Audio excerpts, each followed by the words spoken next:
তোর এই নেশায় ডুবে থাকা আমি আর দেখতে পাচ্ছি না সৌরভ। তুই ভুলে গেছিস তুই একজন সিঙ্গার। তোর ভেতরে যে সুরটা ছিল সেটা তুই বিষের মধ্যে চাপা দিয়ে রেখেছিস। তুই জানিস তোর মা আমায় কেঁদে কেঁদে ফোন করে, আর তুই একটা মেয়ের কথা ভেবে তুই নিজেকে শেষ করে দিলি।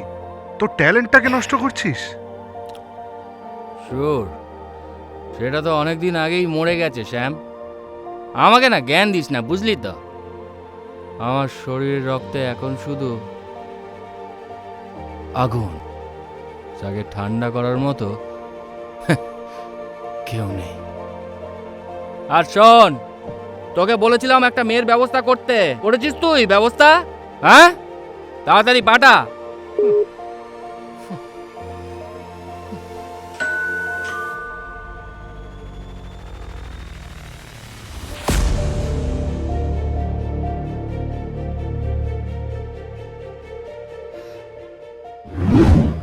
আরে আর বলিস না, কলেজের এক উইকের মধ্যে 10টা প্রপোজাল অলরেডি পেয়ে গেছি আমি। এত ইজিলি আমি কাউকে অ্যাকসেপ্ট করছি না। সৃজা, এই সৃজা, শোন না, আমার না তোকে একটা কথা বলার ছিল। বল। দেখ, আমি গুছিয়ে কথা বলতে পারি না, তাই তোকে কি করে বলি। সৃজা,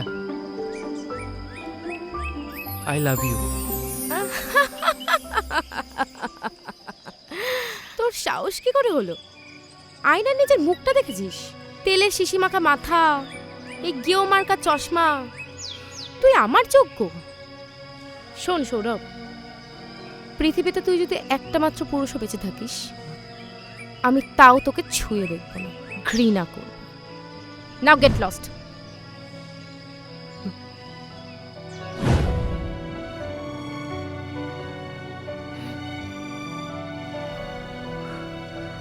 তুই এখানে?